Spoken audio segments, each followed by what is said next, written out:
¿Qué tal? Muy buenos días, tardes o buenas noches, dependiendo de dónde se encuentren. Nos da muchísimo gusto que estén con nosotros este día en el que conmemoramos el Día Internacional de la Lucha contra la Homofobia, Lesbofobia, Bifobia, Transfobia e Interfobia, y que en el que hemos juntado a personas de diferentes países de América Latina y también de Europa para hablar de nuestras experiencias específicamente relacionadas a el tema que nos concierne en este panel, que se llama Del condón a la PrEP, 40 años de lucha.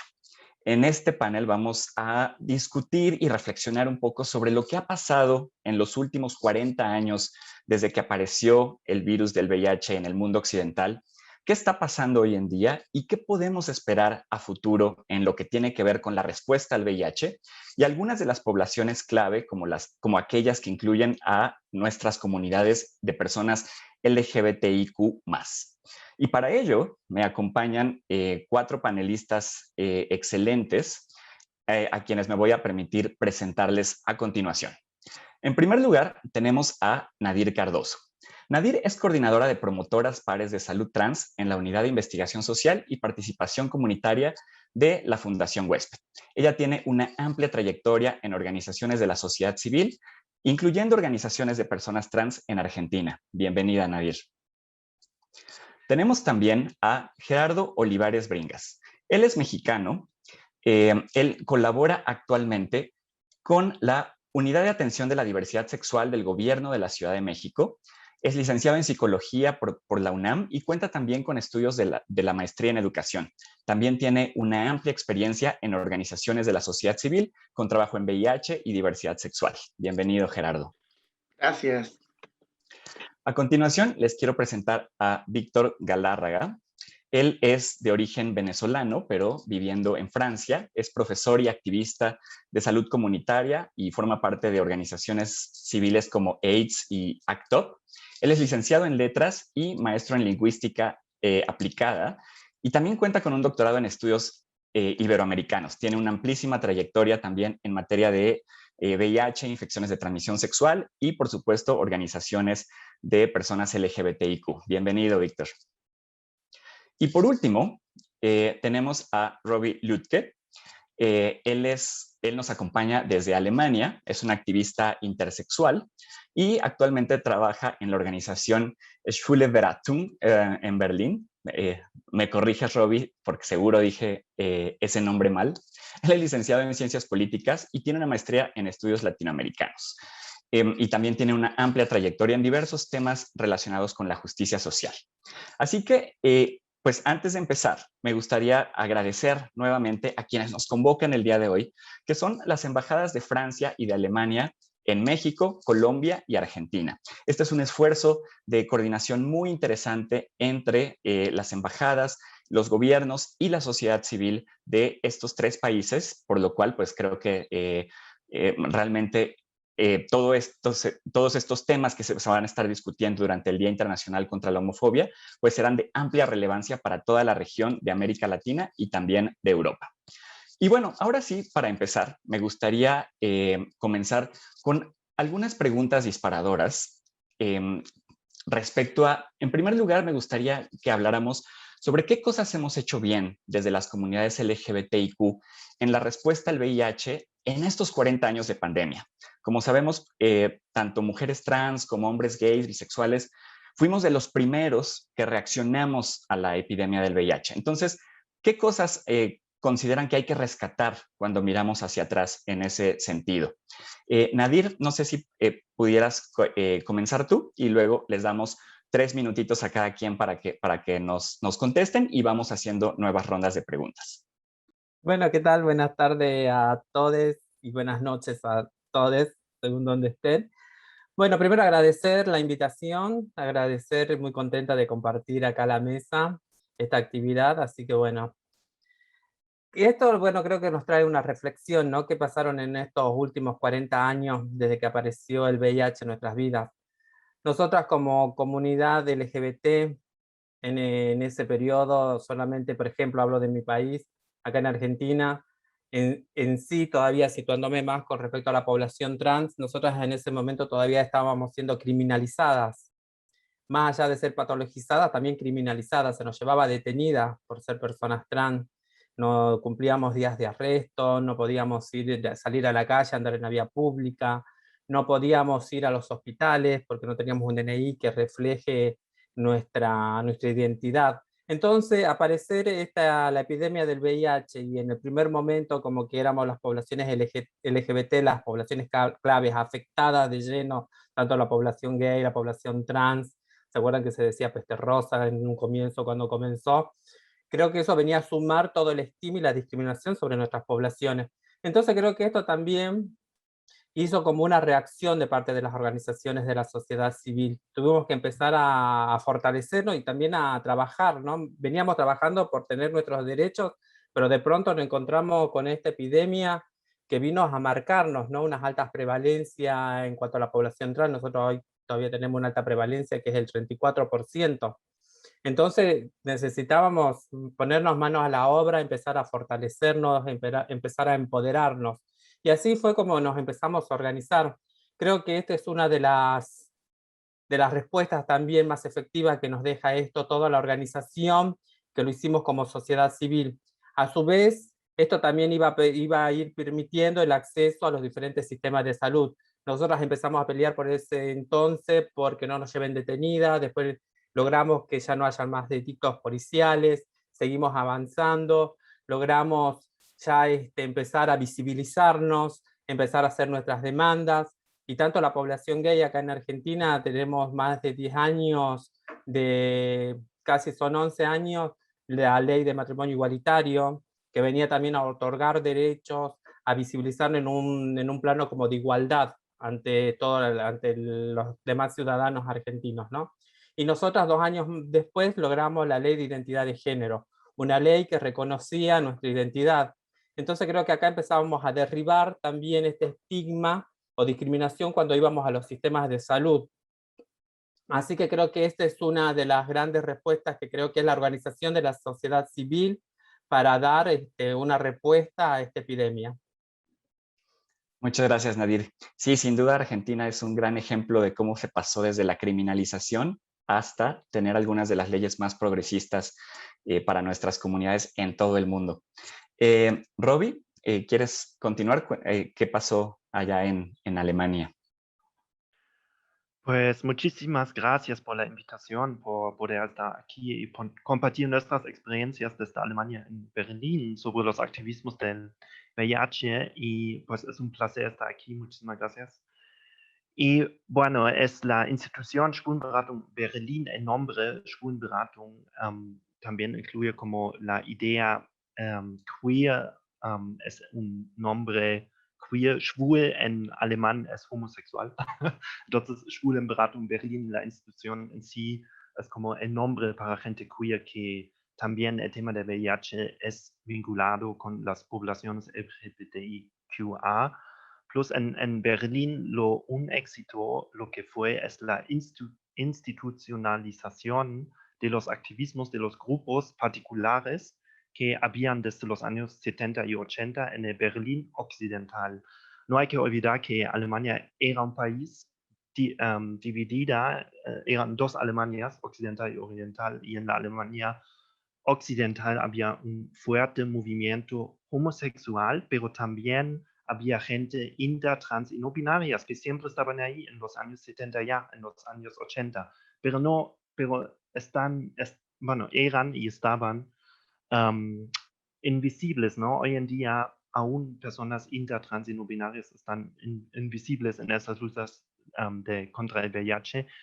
Y bueno, y se dio un proceso de institucionalización, como también Nadia, ¿no? Lo contaba un poco como en la situación de Argentina, y ese es un éxito de emancipación, ¿no? Que esa lucha contra el VIH también significa una emancipación de las poblaciones LGBTIQA, ¿no? O sea, es también esa unificación de las minorías, de todas las poblaciones de la diversidad sexual, ¿no? O sea, hay mucha solidaridad entre nuestras diferencias, ¿no? Y también lo que fue un éxito es la invención e introducción de la terapia antirretroviral, ¿no? que es un éxito porque es la promesa de tener una vida estable y con salud, ¿no? Tener medicamentos, ¿no? Y sin medicamentos, pues no se puede tener nada, y eso en Alemania también se dio en los 90, ¿no? O sea, fue un éxito que la gente, pues que la gente ya no se muere, ¿no? Y quienes se murieron más, pues fue la gente queer, ¿no? Fue la gente LGBTIQA, y dentro de ahí, obviamente, hay tristemente jerarquías de víctimas, ¿no? Hay gente que muere más, que son trabajadoras sexuales o otras personas que sufren más, personas migrantes, porque no tienen acceso al sistema de salud, porque no tienen acceso al medicamentos. Bueno, dentro de esos éxitos, yo creo que, bueno, tener medicamentos y la unificación de la población, de la comunidad queer, LGBTIQA, creo que son unos de los éxitos más relevantes. Muchas gracias, Roby. Y qué bueno que nos recuerdas que justamente nuestras poblaciones, tanto en Europa como en América Latina, han sido y siguen siendo de las más afectadas por la epidemia de VIH. Víctor, ¿qué nos puedes decir tú de tu experiencia en Francia? Y gracias, primero que nada, por la invitación. Mi experiencia ha sido curiosa porque a lo largo de mi vida me ha tocado vivir como migrante por un largo periodo de tiempo en dos países, sobre todo una vez que salí de Venezuela, en los Estados Unidos y luego en Francia. Y entonces ese activismo y un poco mi inserción de mi trabajo en la historia del VIH y de las comunidades LGBT. Y de esos dos países, evidentemente, fue diferente. La respuesta a la epidemia tuvo similitudes y tuvo grandes diferencias, sin duda, como la historia de la organización de esas comunidades, como lo ha sido en Alemania, como lo fue en México, como lo ha sido también en Venezuela y en Francia. Entonces, por ahora me voy a concentrar un poquito en el espacio francés y un poco hacer una microhistoria. Yo creo que en lo que concierne a qué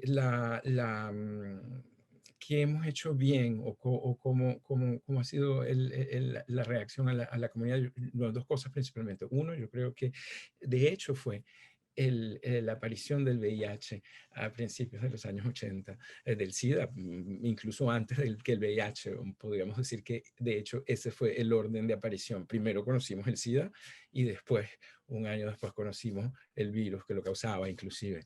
Y eso forzó a unas comunidades o a unas organizaciones comunitarias que se estaban formando a finales de los 70 y principios de los 80, sobre todo en el mundo de las democracias occidentales, y que comenzaba ya a mostrar en esas organizaciones diferencias importantes como grupos de mujeres, grupos de hombres, grupos de personas trans, digamos, ya se marcaban los rasgos distintivos de la diversidad de esas comunidades de pronto ante la epidemia del VIH se vio obligada de alguna manera a reunirse, digamos, a cerrar filas ante esta guerra que se declaraba. Y esta guerra evidentemente tenía sobre todo la cara de una no respuesta de la parte de los estados o de un silencio extremadamente cómplice. Eso ha sido un poco la historia en todo Occidente, en todas las democracias, yo creo, occidentales, en principios más o menos, incluso en Latinoamérica. Pero yo creo que entonces esa epidemia que forzó una coalición en torno al duelo, en torno a la pérdida de muchísimos miembros de esa comunidad. Entre las cosas más importantes que hizo, y yo creo que de eso tiene que enorgullecerse la comunidad gay, lesbiana y eso que se movilizaron en torno al SIDA, fue, número uno, evidentemente, una inversión importante de roles entre la relación del paciente y el médico, la medicina y el que sufría, y cómo el rol de los pacientes, los enfermos, los que estaban muriéndose, llegó a tomar un espacio central en las discusiones médicas, en las discusiones con los laboratorios, en el desarrollo de los ensayos clínicos, la inclusión, digamos, haber ejercido un cambio tan importante de la relación de poder entre la institución médica y las comunidades de personas afectadas que se reclamaban un saber a partir de su experiencia en tanto que pacientes, es una de las cosas más grandes, yo creo, que la comunidad ha logrado en relación con la lucha contra el SIDA en 40 años. Gracias, Víctor. Sí, me encanta que todas estas visiones que han participado tienen que ver con el empoderamiento de las comunidades y la participación social en estos espacios, ¿no? Y Gerardo, tú vienes más bien representando una institución de gobierno, ¿no? ¿Qué pasa también desde esta perspectiva? Yo creo, bueno, primero que nada, muchas gracias por la invitación. Es para mí un honor estar representando a mi amado México, y quisiera mencionarles que en México, primero que nada, tenemos el color morado que representa la lucha contra esas formas de discriminación. Entonces, por ejemplo, a mí me gustaría hablar desde los espacios de gobierno, porque finalmente yo empiezo como una persona activista dentro de la Universidad Nacional Autónoma de México. Posteriormente, la vida me ha llevado a poder estar apoyando desde Telcida y estar apoyando, pero creo que en la Ciudad de México se ha hecho mucho.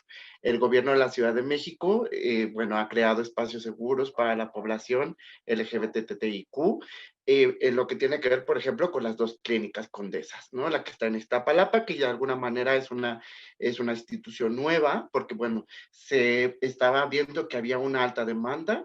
Finalmente, observamos que también está el Centro Comunitario de Atención a la Diversidad Sexual, y dentro de la Dirección General de Derechos Humanos y Diversidad Sexual de la Ciudad de México, se crea un espacio en el 2015. ¿Por qué se creó? ¿Para qué se crea? Se crea porque de alguna manera en el marco de la ciudad llamada como una ciudad gay friendly, en noviembre de 2015, es cuando se implementa la primera unidad de atención a la violencia a poblaciones de la diversidad sexual. ¿Por qué le llamo poblaciones de la diversidad sexual? Porque de alguna manera no solamente atendemos poblaciones, sino también atendemos a otras personas afectadas que también forman parte de las familias diversas. Atendemos a padres y a madres de personas que también han sufrido violencia y han sufrido discriminación en conjunto con sus hijas y sus hijos. Hemos atendido a poblaciones trans, que es la gran mayoría de las pacientes, junto con población gay. Entonces, si nosotros observamos, cuando las personas se acercan al espacio de la unidad de atención a la diversidad sexual, nuestro objetivo es implementar estrategias que nos sirvan y les sirvan a la población para primero conocer qué es discriminación, porque muchas de las veces algunas personas no identifican que se están violando sus derechos. En otras cosas también ofrecemos atención completamente especializada en 3 áreas integrales. Le llamamos la atención de trabajo social porque de alguna manera las poblaciones con VIH y también las poblaciones de la diversidad sexual necesitamos entender cuáles son sus contextos, entender cuáles son los riesgos que lleva el vivir una diversidad y ser una persona con VIH y ser una población trans y ser una persona con discapacidad, porque hemos atendido esas múltiples poblaciones prioritarias que también nosotros le llamamos clave, pero que es importante poder atenderlas.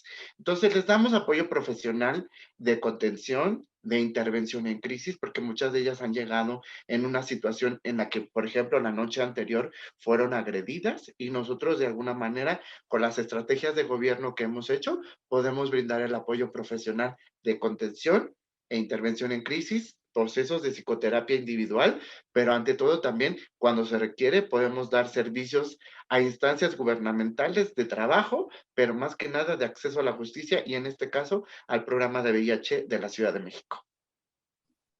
Muchas gracias, Gerardo. Sin duda, la Ciudad de México es una de estos oasis donde existen una serie de servicios para nuestra comunidad, pero que lamentablemente muchas veces en otras partes de nuestros países no suceden de la misma forma. Entonces, ya escuchamos bastante sobre las reflexiones sobre el pasado. Ahora me gustaría platicar sobre el presente. ¿Qué retos vemos hoy en día en la respuesta al VIH, particularmente pensando en nuestras comunidades LGBTIQ? Porque pareciera que no estamos retrocediendo, pero tampoco vemos muchos avances, ¿no? O sea, tanto en número de casos nuevos, en número de personas que mueren, en temas de derechos humanos, incluso pareciera que estamos como un poco en un espacio atascados, ¿no? ¿Qué sucede ahí? Me gustaría cambiar un poco el orden ahora, y si podemos empezar ahora con Víctor. Gracias. La pregunta yo creo que tiene que ver, tratando de concentrarme en la epidemia en particular, la epidemia de VIH. Yo creo que hoy en día estamos ante el resultado del gran cambio en la epidemia que significaron a mediados de los 90 y por supuesto los subsiguientes desarrollos de las terapias antirretrovirales efectivas, muy eficaces, que finalmente transformaron la infección de VIH, o pueden transformar la infección de VIH en una patología completamente manejable. ¿Qué es lo que ha ocurrido? Entonces, lo que ha ocurrido es que la epidemia, que en un momento determinado afectó y se concentró en una población, o digamos en un grupo de personas que tenía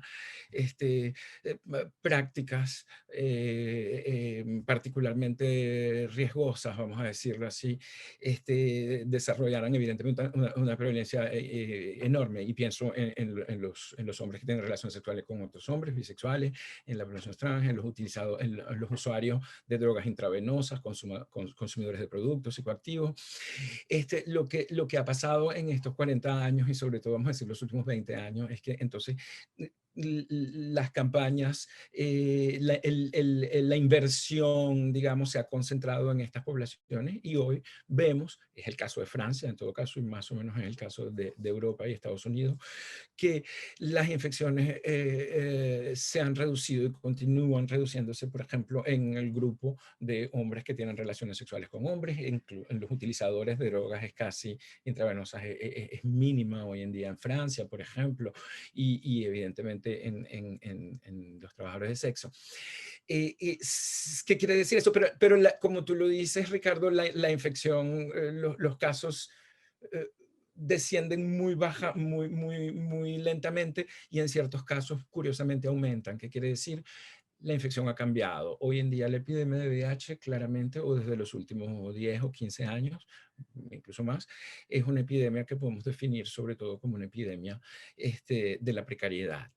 Es decir, sabemos que las condiciones de vida material tienen un impacto enorme en cuanto a la exposición del VIH y las infecciones del VIH. Hoy, por ejemplo, sabemos que numéricamente en el mundo la infección de VIH es una epidemia, sobre todo heterosexual, concentrada en ciertos continentes y concentrada sobre todo en ciertos géneros y en ciertas personas. Entonces, eso es complicado. Estamos frente a una epidemia entonces que tiene que atacarse no únicamente como, y eso entonces es una de las cosas, vamos a decir, los principios de acción de una asociación como AIDS, tiene que atacarse como un problema de salud global y no solamente como salud sexual, porque existe una cantidad enorme de determinantes sociomédicos y socioeconómicos que van a determinar no solamente, digamos, la entrada en tratamiento o el acceso a útiles de prevención y de reducción de riesgo, sino que evidentemente van a determinar, digamos, el resultado final de una infección. Bueno, eso más o menos es un gran cambio que hay. Gracias, Víctor. Sí, sin duda es interesante ver estas particularidades de la pandemia en diferentes partes del mundo, y sobre todo en estas cuestiones de desigualdad, como bien lo mencionas, ¿no? Que muchas veces pensamos en enfermedad como un agente patógeno y una forma de curarlo, pero hay muchas más cosas y factores que intervienen. Nadir, ¿tú cuáles piensas que son algunos de los retos, tanto en Argentina como en América Latina, actuales? Ahí yo los voy escuchando hablar y la verdad que cada uno que habla abre una puerta a una conversación que podría ser, ¿no? Por ejemplo, me quedaba con lo de Gerardo que decía de trabajar en lo que es la discriminación. Nosotros hemos llevado adelante trabajo con compañeras y le preguntamos si habían sufrido de violencia y las compañeras te decían, no, no sufrimos de violencia. Y cuando empezás a indagar, ves toda la violencia que sufren en el lugar donde viven, con los vecinos, con el sistema de salud, con la educación, con el trabajo. Cuando hablaba también Víctor, cuando hablaba de la precariedad, también que hay que tomar la salud como algo global. Nosotros, por ejemplo, ahora estamos trabajando desde la población trans para poder darle una respuesta más efectiva al VIH, porque es imposible ir a los hospitales, sostener una adherencia al tratamiento cuando uno no tiene una vivienda confortable o una vivienda digna, cuando uno vive hacinada, cuando uno no tiene los alimentos para comer el día a día, cuando uno está perseguida, sufre de violencia. Entonces, la adherencia de esta compañera queda al último en pensar cuando tiene un montón. Entonces estamos trabajando, por ejemplo, nosotras, el reto es lograr que se haga una nueva ley, que es la ley integral trans, que abarca, que garantiza los accesos a los diferentes derechos, ¿no? Una vivienda, magistrales. Pero también hay algo que es interesante, que esto lo aprendí estando en Fundación Huésped, que muchas veces los activistas, los militantes o muchas veces las personas que trabajamos con VIH, damos como que hay temas que cree, no sé, esta es mi opinión personal, ¿no? Que creemos que ya como que está toda la información, y a mí me toca todavía encontrarme con compañeras que no tienen información. Cuando entré a trabajar a Fundación Huésped en el año 2015, había una investigación que era una encuesta a 25 compañeras trans que vivían con VIH y que tomaban su medicación. Era una encuesta para preguntarles, ¿sabían qué era la carga viral, para qué tomaban sus antirretrovirales, qué eran los CD4? 23 de estas compañeras no sabían. Solamente 2 chicas tenían información porque participaban de organización, entonces iban a talleres. Entonces esto creo que también siempre tenemos que no dejar de tener en cuenta las campañas, trabajar. Creo que este es un gran reto de las campañas. Seguimos trabajando, por ejemplo, en Argentina ahora para dar a visibilizar el I igual a I, el indetectable igual intransmisible, pero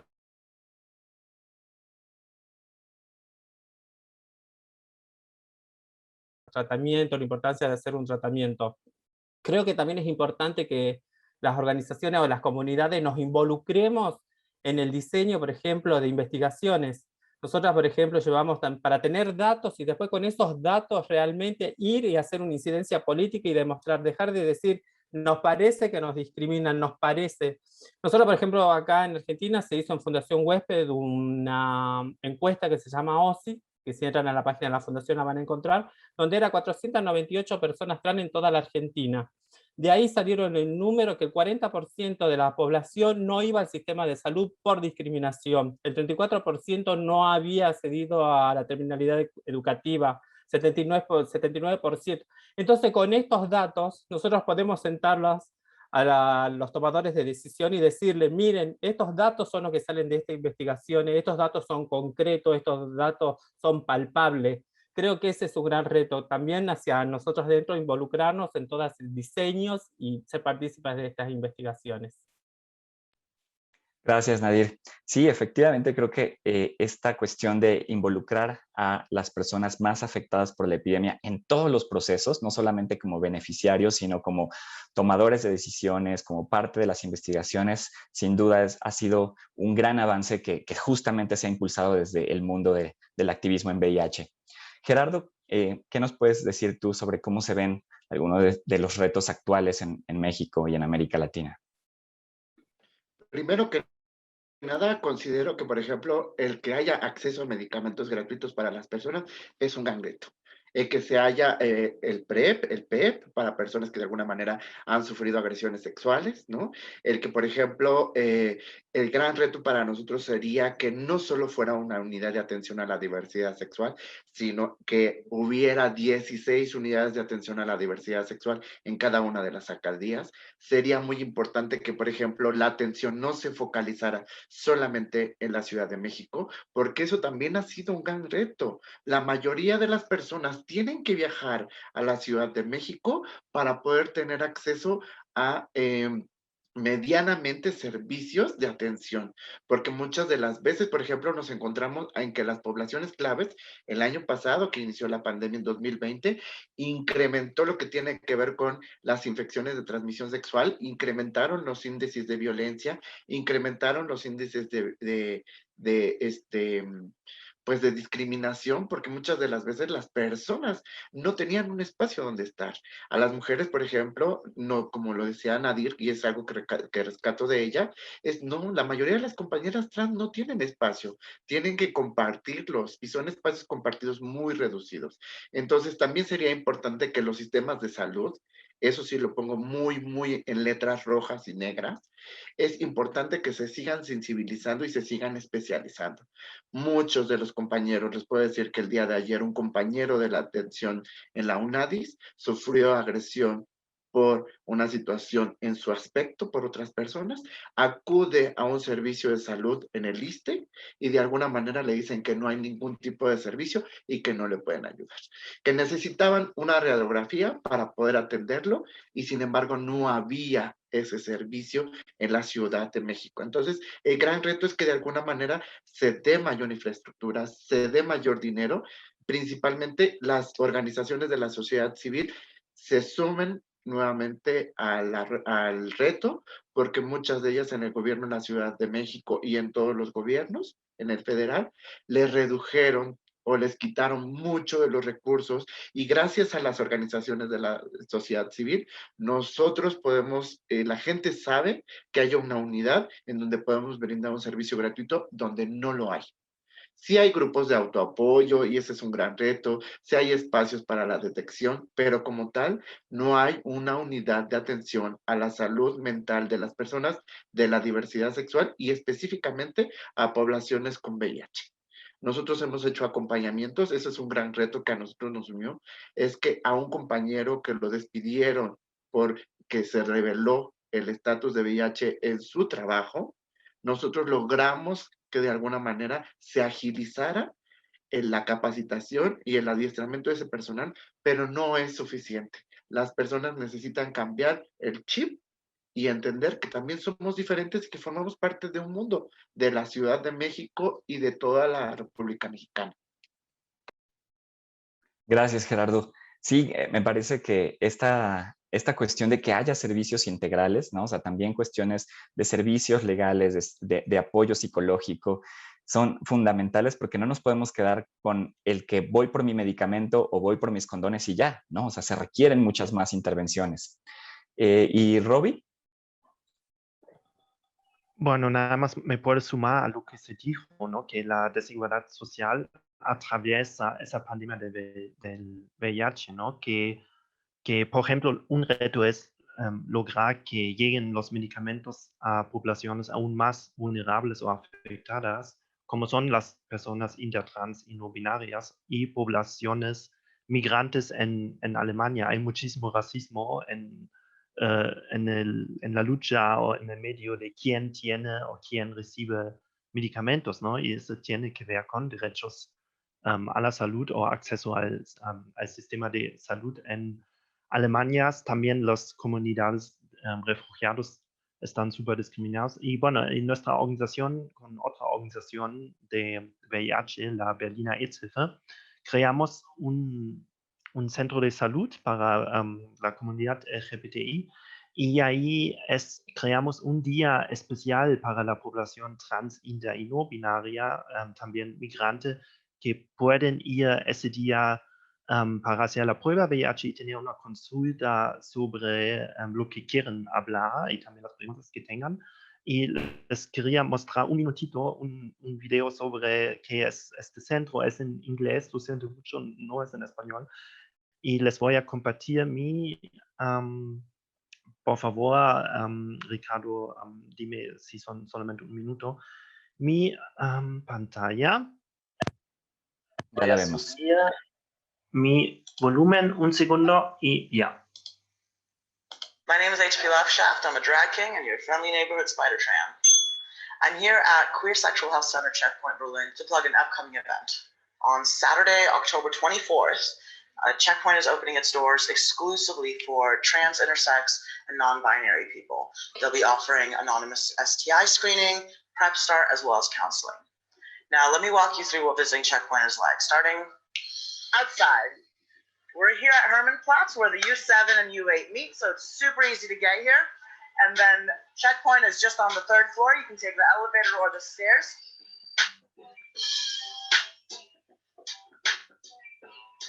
Welcome. Because of Corona, I have to measure your temperature. Is it okay for you? You will be identified with this anonymous test number. Have a seat and someone will call you up. Thanks. While we wait, let's take a look around.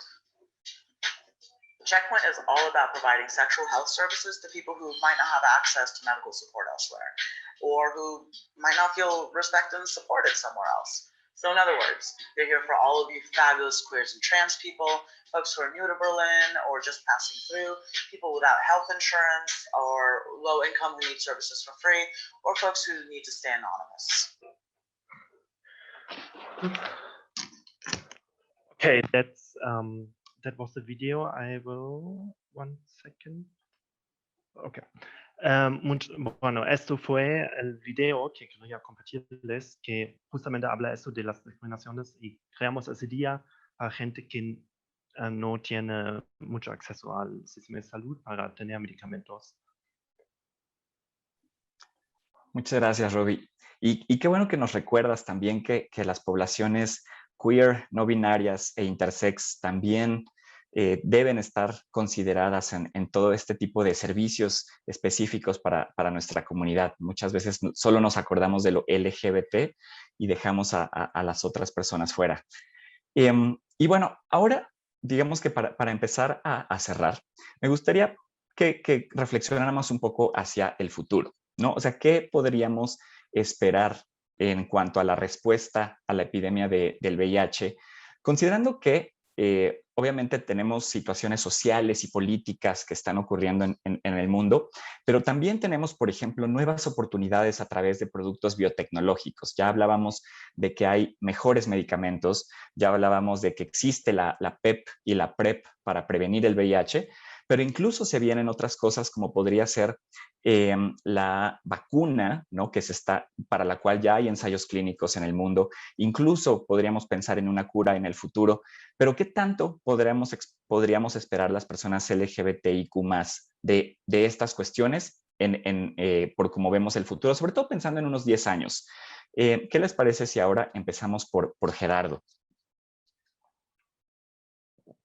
Y nosotros, por ejemplo, sería muy importante, por ejemplo, Mosaico es un gran proyecto. Entonces, eso de alguna manera nos da un panorama que, pues bueno, visibiliza la posibilidad de acceso a mejores servicios de salud. Necesitamos que haya, por ejemplo, capacitación y adiestramiento, educación sexual, muchas cosas, pero a mí me gustaría mostrarles el trabajo que espero que durante los próximos 10 años podamos seguir acompañando a las poblaciones de la diversidad sexual, a las personas con VIH, para seguirles brindando un espacio de atención. Y me gustaría enseñarles un poquito de un video que tenemos de la Unidad de Atención a la Diversidad Sexual, que finalmente pertenece a la Secretaría de Inclusión y Bienestar Social del Gobierno de la Ciudad de México. Adelante, por favor.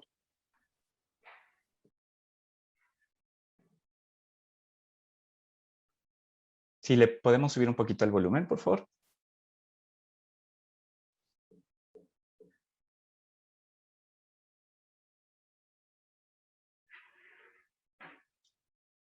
Me parece que no se escucha, pero Gerardo, no sé si nos puedes platicar un poco de... Mira, de alguna manera quiero mostrarles que este es el espacio y es la población que finalmente, una de las tantas poblaciones que atendemos a población no binaria, porque de alguna manera ahí está la población y se está mostrando la población que de alguna manera atendemos dentro de la unidad, y eso es un gran logro que finalmente yo espero que dentro de 10 años podamos mostrar.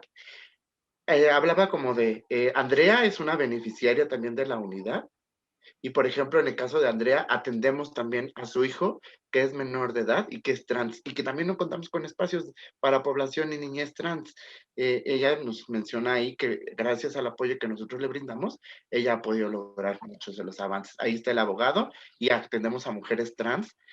Víctor es un caso que atendimos muy de acompañamiento porque finalmente lo corrieron de un hotel en la Ciudad de México que se consideraba gay friendly y que finalmente al enterarse que vivían con VIH lo despidieron. Oyuki es una compañera que finalmente está dentro de del espacio y la podemos atender, pero a mí me da mucho gusto que finalmente la población no binaria, la población intersexual con discapacidad pueda tener un espacio donde le podamos brindar el acompañamiento. Entonces, pues bueno, el lema del gobierno de la Ciudad de México es ciudad con derechos. Entonces, finalmente, yo ejerzo mi derecho, enseño a las personas a ejercer sus derechos y a exigir sus derechos. Y a mí me gustaría que de alguna manera no fuera una unidad, sino fuera un instituto de atención a la diversidad sexual y personas con VIH para evitar el estigma y la discriminación que muchas vidas nos ha cobrado. Muchas gracias, Gerardo. Víctor, si nos puedes platicar qué piensas que nos espera en el futuro. En el futuro voy a tratar de meter mucha información en muy poquito tiempo. Yo, una parte de mí es muy optimista desde hace un par de años. Hoy en día nosotros tenemos absolutamente todos, a pesar de no haber encontrado una cura para el VIH, tenemos hoy en día desde el punto de vista médico, desde el punto de vista científico, absolutamente todos los útiles necesarios para acabar con la epidemia, médicamente hablando. Una combinación de tratamiento como prevención, una combinación de PrEP, una combinación de preservativos, de utilización de material estéril, en fin, tenemos los útiles para hacerlo y podríamos ser optimistas de cosas que vienen como en el tubo, ¿no? Como tú lo decías, el desarrollo de vacunas, hoy en día aquí en Francia, por ejemplo, se están haciendo que en materia de investigación científica el VIH siempre ha estado muy en la punta de lanza, pues antirretrovirales o tratamientos, o protocolos de PrEP ¿cómo se dice?, de larga duración, de 3 meses, inyectados, en fin. Podemos ser optimistas y decir tenemos los útiles para hacer reducciones importantes y finalmente acabar con la epidemia. Eso solamente es posible, sin embargo, yo creo, hacia el futuro, a partir de 2 condiciones. Y la tercera me la reservo para el final. 2 condiciones. Número 1, evidentemente, garantizar el acceso a estos útiles, a estas herramientas de prevención y a estos, garantizar el acceso, evidentemente, a la población, perdón, en general, ¿no? Garantizar acceso igualitario a información, tratamientos médicos, de salud global, en fin. Entonces, y por supuesto, inversión pública, inversión privada, creación de nuevos modelos de colaboración entre sociedad, una vez más, sector público y privado. Soy optimista en ese caso, si esas dos condiciones se cumplen, es decir, acceso más igualitario y inversión. O sea que no sé si soy tan optimista. Lamentablemente, y aquí es donde soy quizás un poco más pesimista, es que la crisis de la COVID y del coronavirus ha representado y va a representar lamentablemente un retroceso importante en las conquistas y en los avances hechos en los últimos años, como lo decíamos hace un rato en la conversación, precisamente porque existe toda una cantidad de factores socioeconómicos y sociales, sociomédicos que contribuyen a las epidemias. Y vemos cómo también en el caso de la COVID y del coronavirus en todo el mundo, ciertas poblaciones fueron afectadas de manera desproporcionada, como lo fueron o como lo son todavía hoy con el VIH, como lo son con la hepatitis C, como lo son con la tuberculosis, como lo son con todas las epidemias de enfermedades infecciosas. Entonces, Optimistas, hay que ser optimistas y seguir, y en este sentido soy optimista, y por supuesto hay que seguir haciendo, como tú lo decías muy bien, Nadir, no solamente un trabajo de terreno, pero sino un trabajo de, en francés se dice plaidoyer, de exigencia de cambios legislativos, para que en esas dos, la movilización ciudadana y los cambios legislativos, contribuyan a una transformación social global. Sin embargo, quizás hoy soy un poco más pesimista, porque también he visto en la práctica en el último año, y con esto cierro,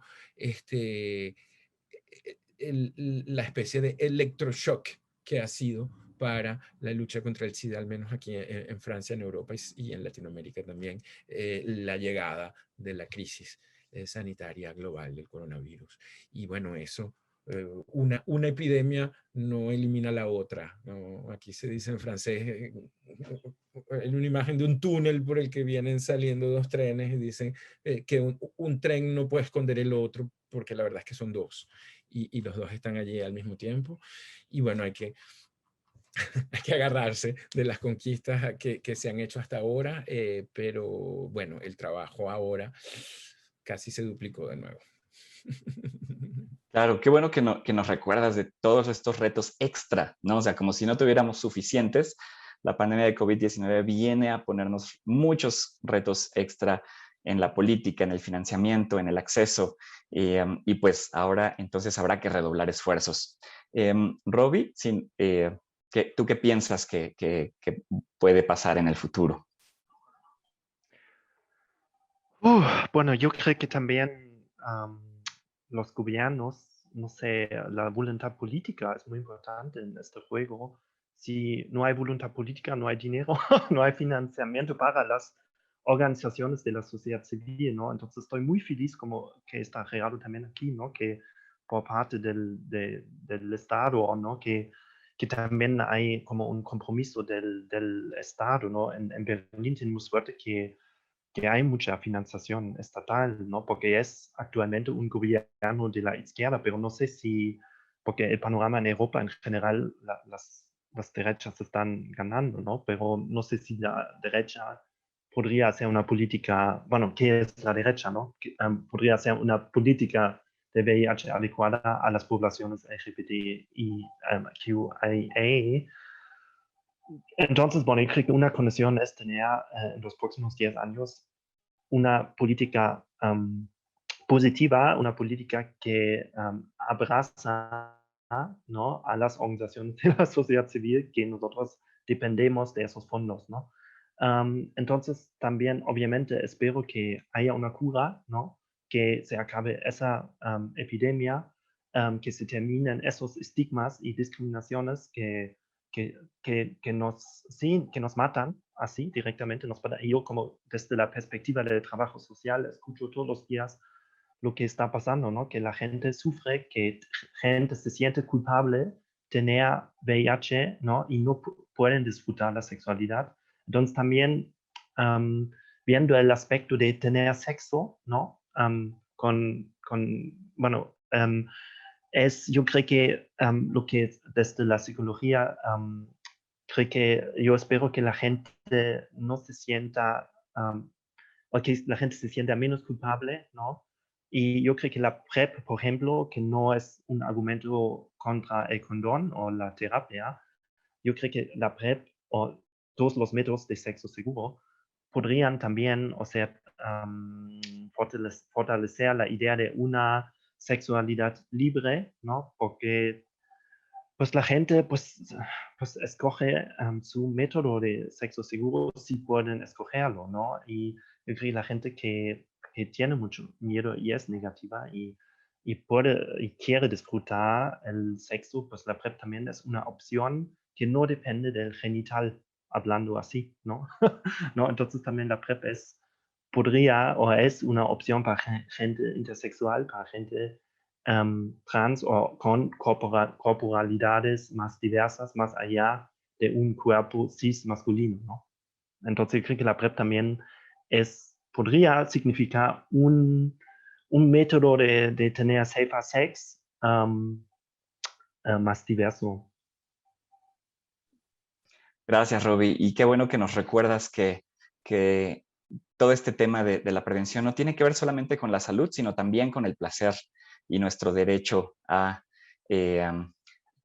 digamos, que tener una vida sexual o no tenerla de la manera en que mejor lo decidamos y tener estas herramientas que deberían estar disponibles para todos, todas y todes. Nadir, ¿tú qué piensas que nos depara los próximos años? Bueno, ya creo que haciendo como, juntando de lo que dijeron mis compañeros acá del panel, sí, creo que, bueno, primero esto del COVID, creo que nos ha sobrepasado esta pandemia, creo que ha venido a visibilizar, a demostrar la precariedad. De pronto nosotros en un momento hablamos acá del Ministerio del COVID, el Ministerio dejó de ser Ministerio de Salud y parecía Ministerio de COVID por toda la atención y la contención obviamente a toda la población en la actualidad, ¿no? Pero creo que nosotros debemos reparar en exigir más políticas públicas, porque nosotros todavía si hablamos mucho de prevención combinada y seguimos hablando así como acá se nombra desde hace 40 años, desde el condón al PrEP, creo que tenemos que seguir exigiendo y dando poder, otorgar preservativo a todas nuestras compañeras, a compañeros, compañeres, hablar todavía de todo lo que es el PrEP. Acá en Argentina no se accede al PrEP, no está todavía en una política pública, así que acá ya tenemos una barrera. También somos parte de Mosaico, de este estudio que está llevando adelante, así que ahí estamos involucrada la parte de las poblaciones, ¿no? Tanto trans, HCH, chicos gay, todas las comunidades que están involucradas.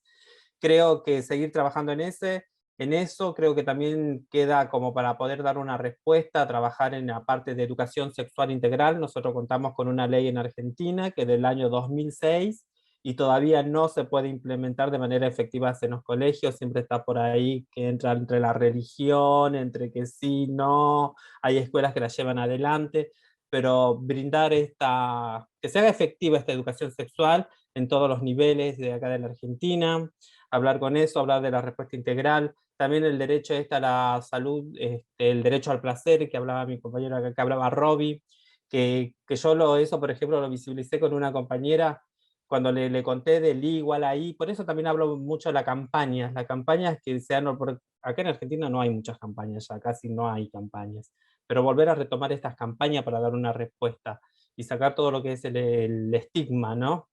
Pero la cara de una compañera cuando le hablé, le conté del I igual a I, que no sabía y cómo su cara fue como devolver esa felicidad de saber que ya no iba a transmitir el virus, como sacándose esa culpa. También hay que trabajar mucho este estigma internalizado, ¿no?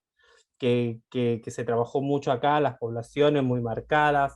Creo que debemos seguir trabajando, pero tiene que ser en forma conjunto, integral, prevención combinada, seguir insistiendo desde el preservativo a que se hagan efectivo el PrEP, el PEP, y también lo que iba pensando, nosotros creo que siempre, yo estamos acá en la ciudad de Buenos Aires, la Argentina es grande.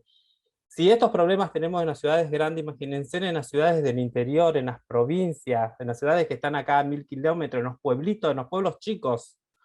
Entonces creo que también ahí por eso son necesarias la visibilización, la sensibilización y seguir concientizando mediante políticas públicas y campañas. Muchas gracias, Nadir. Y bueno, por último, ya para cerrar, les voy a pedir a todos que en un minuto puedan darnos algún mensaje de cierre, especialmente considerando que estamos en el Día Internacional de la Lucha contra la homofobia, lesbofobia, bifobia, transfobia e interfobia. Así que, ¿qué les parece si empezamos con Víctor esta vez?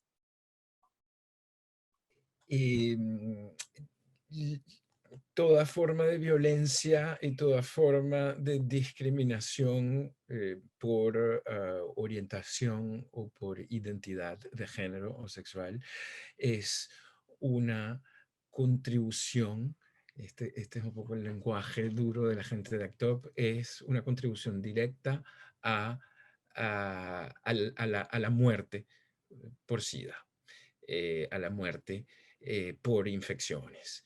Es una contribución directa en la medida en que la homofobia, la transfobia, la bifobia, la lesbofobia, es decir, todo tipo de discriminación y violencia, como les decía, a partir de identidades o de orientaciones sexuales y genéricas,